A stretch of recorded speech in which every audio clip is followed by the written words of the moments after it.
Shalom Elohim, Bapak Ibu dan teman-teman terkasih dalam Tuhan Yesus Kristus. Puji Tuhan, kita berjumpa kembali dalam program Kesaksian Iman yang luar biasa ini.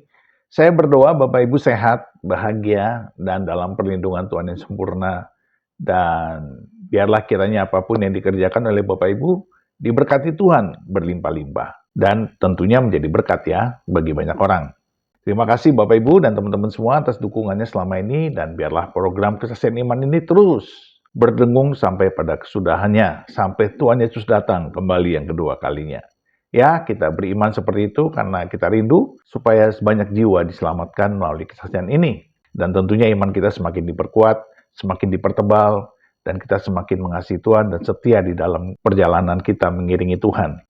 Baik, Bapak Ibu dan teman-teman semua, hari ini kita akan bertemu dengan seorang nona yang bernama Nona Edwi. Ya, beliau sedang melakukan sharing atau curhat di Edis TV. Beliau menyatakan beliau belum mempelajari Alkitab, tetapi beliau sudah mengalami kedamaian di dalam Kristus. Ini sungguh luar biasa.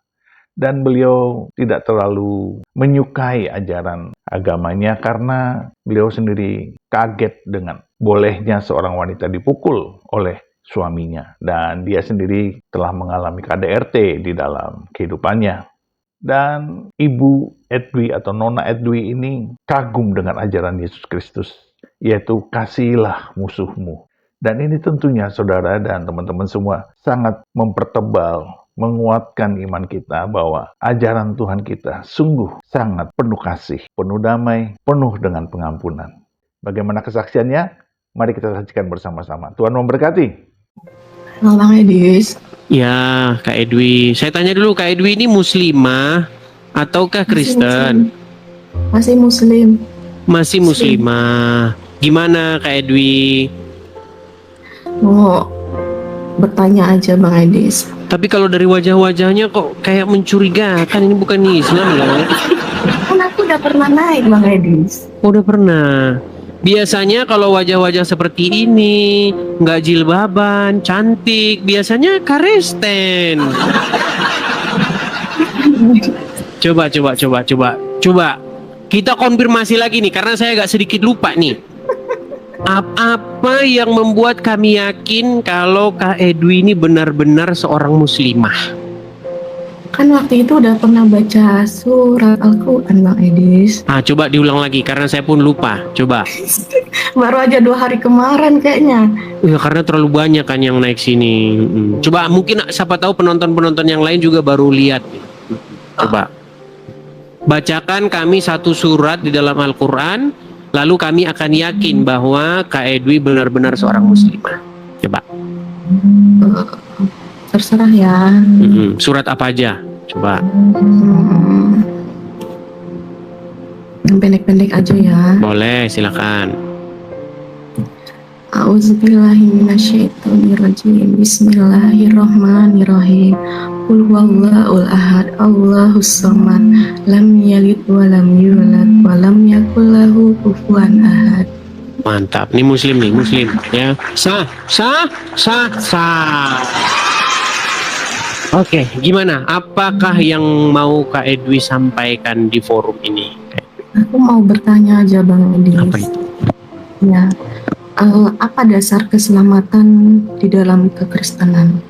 Dasar keselamatan di dalam kekristenan itu adalah Yesus. Bagaimana seseorang itu menerima Yesus sebagai Tuhan dan Juru Selamatnya, kemudian melakukan apa yang Yesus perintahkan, seperti itu. Hidup benar sesuai dengan apa yang diajarkan oleh Yesus. Hanya itu, that's it. Hanya itu? Iya. Karena kan kalau di dalam Islam itu kan dia kan masih tunjukkanlah jalan yang lurus gitu kan. Tunjukilah jalan yang lurus. Gina syirotun mustaqim gitu kan. Iya, tapi banyak muslim nggak tahu itu. Iya, survei membuktikan bahwa 98% muslim nggak tahu dia itu apa yang dikatakan ketika mereka sholat itu. Sampai sekarang masih minta ditunjukkan jalan yang lurus begitu. Iya.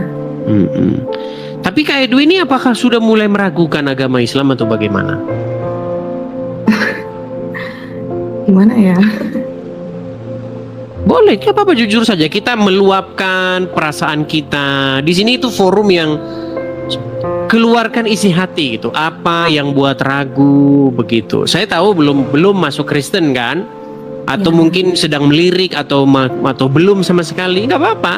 Iya, belum Bang Edis. Belum, tapi sudah mulai meragukan Islam kah atau bagaimana? Kalau meragukan sih gimana ya? Tapi Bingung ada gitu ya. sesuatu apa gitu ya? Apa itu? Bolehkah kami tahu begitu? Seperti kayak kedamaian gitu. Tidak ada kedamaian.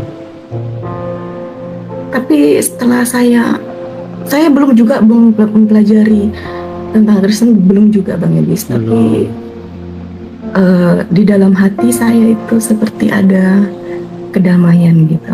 Kalau Dibanding dengan yang sebelumnya gitu. oke, dibanding yang sebelumnya Islam gitulah ya. Ya, hal-hal apa nih Kak Edwi kalau kami boleh tahu yang membuat Kak Edwi ini nggak nyaman dengan Islam gitu, dengan keislaman selama ini. Tapi lahirnya udah dari Islam ya? Iya. Udah lahir Islam. Apa misalnya? Apakah boleh mukulin istri, suami boleh mukul istri gitu, atau bagaimana? Iya. Oke, suami memang ada itu ayatnya ya. Itulah makanya teman-teman Iya. banyak yang nggak tahu itu, Kak Edwi. Jadi banyak orang Islam yang tidak. terjadi di diri saya malah. Nah, iya. Karena memang ada ajarannya dan Muhammad itu mohon maaf, dia pernah melakukan itu gitu. Jadi Muhammad yang katanya orang Islam itu adalah contoh suri tauladan yang baik, itu pernah memukul istrinya. Begitu.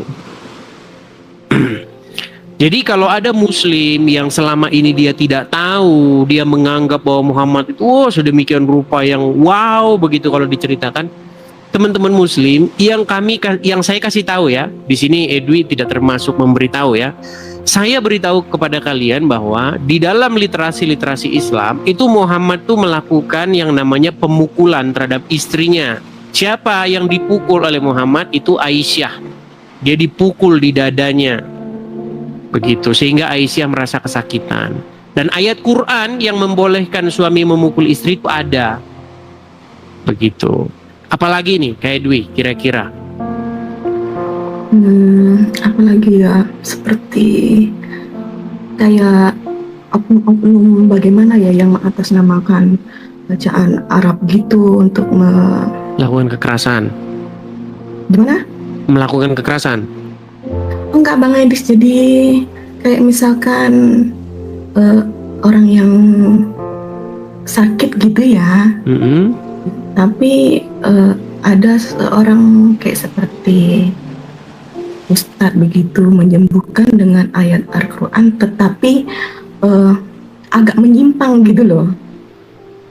Oh, maksudnya dibacain ayat Al-Quran terus apa gitu begitu langsung pengobatan gitu. Ya, tapi pakai bacaan Quran, tapi ujung-ujungnya tuh agak-agak menyimpang gitu loh, nggak masuk di gimana gitu. Saya tahu ini lagi ngomongin apa ini. Maksudnya yang di pondok-pondok pesantren itu? Ya nggak di pondok, nggak tahu kalau di pondok pesantren yang Bang Aditya aku nggak tahu, tapi ada di tempatku ada gitu. Oke, kalau dibacakan ayat-ayat Quran nanti karena banyak kasus ya, makanya kalau teman-teman itu mau melakukan sebuah observasi ya, aku bukan bilangin orang ini, tapi pernah terjadi di saya gitu. Makanya gimana itu contohnya Kak Edwi, gimana contohnya gimana? Contohnya ya seperti apa saya bilang waktu itu ketika sakit gitu ya. Ada yang bilang seperti ini, seperti itu harus seperti dibersihkan. Apa itu contohnya? Kami bingung ini. Maksudnya tuh harus dibersihkan, disucikan gitu kan, menggunakan ayat-ayat Al-Quran, tapi ada hal yang menyimpang gitu loh. Misalnya itu apa ya? Mas aku bilang di sini. Maksudnya dia melakukan apa? Melakukan pelecehan gitu atau bagaimana? Maksudnya agak-agak mengarah ke begitu gitu kan. Ya itu banyak kasus-kasus begitu. agak-agak mengarah ke begitu. Kalau Bang teman-teman Edis. tidak percaya, datangilah polres-polres terdekat, lalu tanyakanlah kepada kalian kalau misalnya lakukan penelitian, coba tanya-tanya di polres terdekat itu berapa banyak orang-orang dalam tanda kutip ya ustadz apa melakukan hal-hal seperti itu, banyak itu. Menurut saya itu sangat disayangkan gitu Bang Edis gitu loh. Itu. Iya, tapi gimana ya? Kalau kita bicara tentang ayat-ayat Al-Quran yang digunakan, misalnya baca Al-Fatihah nanti untuk begini, kirim, itu sebenarnya nggak ada di Quran. Nggak ada di Quran. Bahkan Al-Quran itu menjadi satu-satunya kitab suci di bawah kolong langit ini yang kalau mau baca itu harus minta perlindungan dulu supaya jangan digoda setan. Coba ketika orang Islam mau baca Quran, pasti mereka itu mengucapkan itu, auzubillah itu, auzubillahi minasyaitonirrajim itu kan. Iya. Aku berlindung kepada Allah dari godaan setan yang terkutuk. Ya. Coba kenapa coba mau ngomong gitu? Masa mau baca Quran malah aku berlindung dari godaan setan? Oke, seolah-olah Quran itu adalah godaan setan. Coba kalau misalnya kita mau pergi ke tempat-tempat angker begitu ya. Kalau kita zaman dulu masih kecil gitu kan, habis pulang nonton layar tancap, pulangnya malam-malam gelap. Lewat tempat ini serem ini, baca doa gitu ah. Karena waktu kecil kami begitu dulu. Nah, kalau aku berlindung dari godaan setan, itu kan dibacakan ketika kita mendekati hal-hal yang negatif. Bener nggak? Iya. Lalu bagaimana ketika kita ingin membaca kitabnya Allah, malah aku berlindung dari godaan setan? Itu seolah-olah mengindikasikan bahwa banyak sekali godaan-godaan setan di dalam Al-Quran. Bukan cuman gini Bang Adis, jadi bukan cuman satu yang saya temukan begitu. Banyak. Maksudnya yang saya ini kan banyak gitu loh. Betul, bukan cuman banyak. satu, makanya saya bingung kenapa gitu kok sangat disayangkan gitu ya. Iya, banyak. Tuh. Jadi makanya kata Bang Edis itu benar gitu loh. Iya. Jadi seperti itu ya. Ini namanya perjalanan lah kayak Edwi. Jadi banyak-banyak belajar begitu. Apa sekarang ini kan sudah era internet ya. Jadi Bible, Al-Quran itu nggak perlu lagi dibeli bukunya, terus kita pegang berat-berat di bis, kita mencolok banget megang begitu. Sekarang itu semua sudah ada di HP kita masing-masing. Gitu kan. Tinggal di download, baca begitu. Iya. Begitu. Zaman sudah digital lah. Kita paperless, kita tanpa kertas fisik begitu. Ya suka baca-baca lah, baca-baca literasi. Ya kan, kadang kita kan suka dalam perjalanan kereta, subway atau bis atau apa ya kita baca-baca gitu. Di HP tentang Islam, tentang Kristen baca gitu. Bagaimana perbandingan antara tokoh Muhammad dengan tokoh Yesus begitu. Mana yang lebih pantas untuk dijadikan suri tauladan, mana yang lebih pantas dijadikan contoh. Gitu kan. Oh iya Bang Adis, kalau misalkan tentang ini apa sih pengampunan dosa itu kayak gimana itu dalam ini? Pengampunan dosa. Iya. Ya, pengampunan dosa itu di dalam Bible berbicara mengenai bagaimana seseorang itu bertobat dan menerima Yesus begitu sebagai Tuhan atau Tuan dan Juru Selamatnya. Sama itu, sebagai Tuan atau Tuhan dan Juru Selamatnya. Jadi bagaimana kita itu menempatkan Yesus sebagai sosok yang kita jadikan pengendali hidup kita begitu. Apa kata Yesus itu kita ikutin gitu. Itu maksudnya menjadikan Yesus itu sebagai Tuhan atau Tuan kita. Jadi kalau Yesus bilang kasihilah sesamamu manusia, kita bilang iya. Daulat Tuanku. Itu kalau bahasa-bahasa zaman dulu tuh. Daulat Tuanku. Siap kalau bahasa zaman sekarangnya itu. Kan Bang Edison pernah bilang kan Tuhan itu di Kristen 3 gitu ya. Jadi 1 gitu kan maksudnya. Iya, jadi memang kata Tuhan itu memang sudah maknanya itu sudah terdegradasi di dalam bahasa Indonesia. Makanya kita lebih senang menggunakan di dalam bahasa aslinya itu yaitu Rob atau Kurios begitu. Di dalam Al-Quran itu ada banyak Rob itu, dan itu nggak jadi masalah. Nggak tahu Hadis. Emang banyak. Iya, banyak Rob di dalam Quran itu.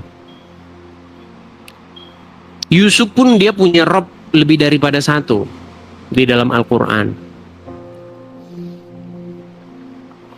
Begitu. Oke lah Bang Edis, aku cuma ingin bertanya kayak begitu. Ya mungkin kalau Hanya ingin pengen di Taiwan ya, saya masih baru ingat ini di Taiwan kan? Iya. Bible di situ ada. Kayaknya ada Bang Edis. Ada, gereja juga banyak kan? Ada, tapi kalau daerah saya aku kurang tahu Bang Edis. Begitu. Oh, Kalau berarti bahasa Mandarin bisa ya? sedikit-sedikit. Sedikit. Biasanya lancar kalau orang-orang Taiwan bahasa Ya Mandarin. kalau misalkan pasien yang ngomong ya bisa. Bisa ya. Oke. Ya belajar dulu begitu. Intinya kalau pesan saya artinya begini, yang selama ini Kak Edwi menjadikan Muhammad sebagai Tuhan, sebagai Tuan, ganti. Muhammad itu dibuang dulu dari hati, ganti dengan Yesus begitu. Karena banyak orang Kristen maupun orang Islam yang nggak ngerti apa maksudnya Yesus jadi Tuhannya, itu banyak yang nggak ngerti. Orang Kristen pun banyak juga nggak ngerti apa maksudnya Yesus menjadi Tuhannya itu, gitu. Tapi aku walaupun belum bagaimana, tapi udah sedikit paham sih Bang Edis maksudnya itu. Kalau bahasa Indonesianya itu, bahasa Jawanya itu yang lebih enak kita. Orang apa sih ngomong-ngomong kayak Dwi? Saya orang Melayu. Oh, Melayu. Kalau bahasa Jawanya itu Gusti begitu. Kata Rob itu kalau bahasa Jawanya itu Gusti. Kata Kurios tuh bahasa Jawanya Gusti. Bahasa Inggrisnya itu Lord. Nah, kata Gusti itu bisa itu buat yang di langit, bisa buat yang di tahta, yang memerintah bisa. Nah, kata itulah sebenarnya yang ditujukan kepada Yesus. Ketika murid-murid memanggil Yesus itu sebenarnya kata itu. Kata itu. Iya, Gusti. Artinya seseorang yang dihormati, yang berdaulat terhadap kita begitu. Seperti itu. Jadi, dan itu memang dalam perdebatan antara Islam dan Kristen kan banyak kata-kata seperti itu. Misalnya ketika Maria Magdalena ya, ketika dia datang ke kubur Yesus, lalu ternyata didapati kubur itu kosong. Nah, lalu di situ ada tukang yang dikira dia sebagai tukang kebun.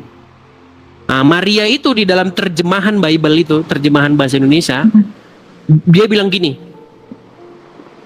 kan seseorang yang dikira dia sebagai tukang kebun itu bertanya, mengapa engkau menangis? Terus Maria dalam terjemahan itu bilang begini, Tuhanku diambil orang, mayat Tuhanku diambil orang.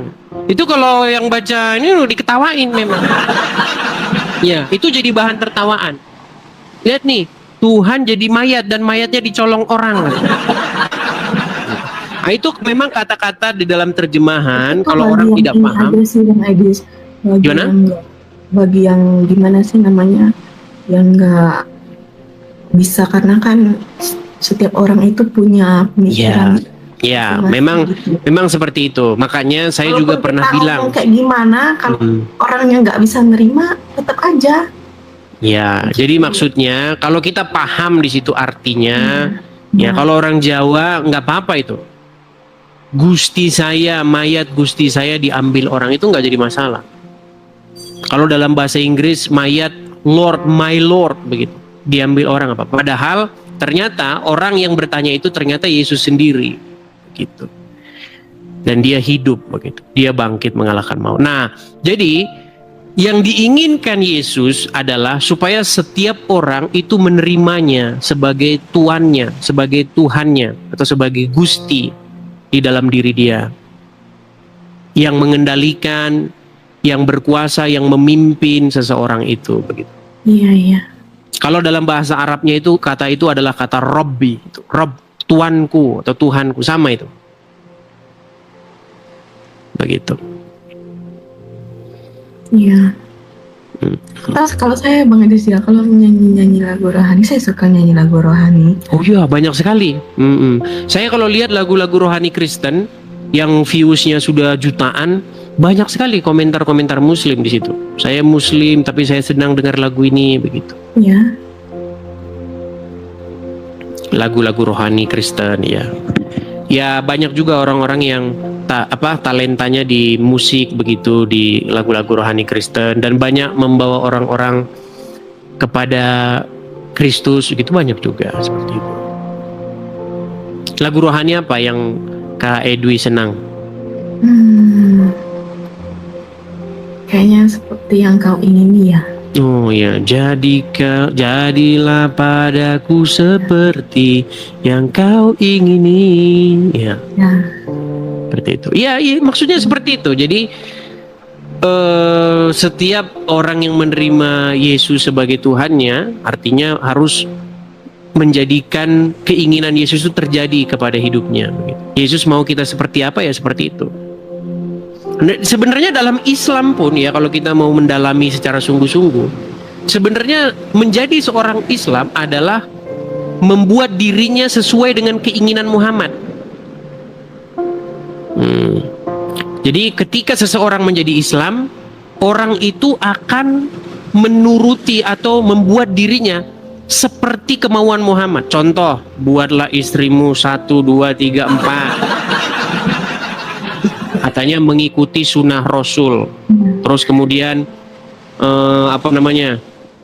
jenggotmu panjangin, apalagi celanamu cingkrangin, apalagi kalau ketemu orang tapir maka ya kan, jangan memberi salam kepada mereka.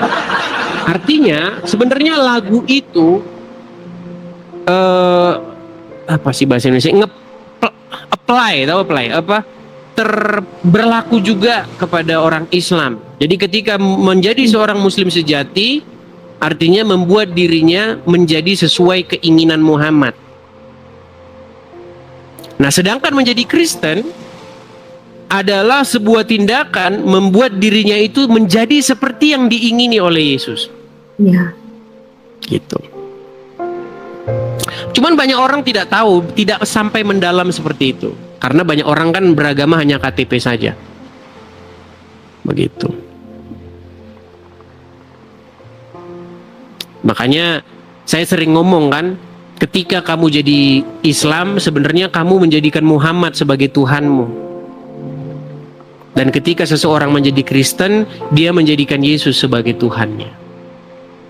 Jadi kalau ibarat kata di hati kita ini ada sebuah singgasana, kan banyak ya, tahu kan bahasa-bahasa metafora seperti itu ya? Iya. Jadi hati manusia itu ibarat kata ada singgasananya, ada tahtanya. Iya. Nah, siapa yang bertahta di situ? Yang memerintah di situ siapa? Apakah Muhammad apa Yesus, begitu? Nah, seharusnya manusia itu harus menjadikan Yesus yang memerintah di hati itu. Ketika Yesus memerintah, dia nggak akan bawa rangsel itu meledak di Bali. Tapi kalau Muhammad yang memerintah, gitu. Itu banyak tidak dipahami orang. Tapi kalau sungguh-sungguh mendalam, pasti nanti akhirnya ke situ. Iya, karena di Al-Quran itu banyak larangan, tapi banyak juga yang nanggar gitu Bang Edis. Karena kata Muhammad yang penting mengucapkan syahadat. Iya. Kan Muhammad yang ngasih tahu. Pernah kan Muhammad bilang, barang siapa yang mengucapkan syahadat, ya aku bersaksi dan seterusnya itu, dia masuk surga, kata Muhammad. Terus ada sahabat yang bertanya kan, merasa terheran-heran, kok bisa gitu kan. Sahabat bertanya, walaupun dia berzina, walaupun dia mencuri, ya walaupun berzina, walaupun mencuri. Nah, itulah ajaran Muhammad gitu. Seperti itu. Tapi ketika saya ngomong gitu, fakta begitu, banyak orang yang cuman marah doang, bantah nggak bisa. Berbeda sekali dengan apa yang diajarkan Yesus. Kalau Yesus mengajarkan standar yang lebih tinggi, jika kehidupan keagamaanmu tidak lebih baik dari ahli-ahli Taurat dan orang-orang Farisi, kamu tidak akan diselamatkan. Itu kata Yesus. Betapa Yesus tuh menjaga standar hidup, standar moral yang sangat tinggi. Barang siapa, Ini yang saya kagumnya itu kasihilah musuhmu. iya, kasihilah musuhmu gitu. Jadi itu sebenarnya tingkat penerimaan diri yang paling sangat dalam. Sebenarnya kita sudah melepaskan segala keinginan-keinginan duniawi begitu. Itu tingkat yang paling tinggi. Bahwa kita ini sebenarnya memang nggak bisa membalas orang yang berbuat jahat kepada kita, itu kata Yesus. Tapi kalau kita sebagai manusia kan pasti hati kita kan berontak kan. Iya. Iya. Seperti itu. Iya. Beda jauh ajarannya. Iya benar Bang Edis. Ya, saya berharap Kak Edwi paham dengan apa yang saya bahasakan secara sederhana. Ya, jangan ditunda-tunda, jangan lama-lama. Saya tahu di hatimu Muhammad masih ada bertahta dikit, cuman kayaknya dia udah mau melorot. Nah, saya cepat-cepat diganti saja Muhammad yang bertahta di hatimu dengan Yesus yang bertahta di hatimu. Seperti itu. Iya Bang Edis. Hanya begitu ya? Iya Bang Edis. Oke, saya turunkan ya Kak Edwi ya. Oke, saya turunkan. Puji Tuhan, haleluya, kesaksian yang luar biasa dari Ibu Edwi.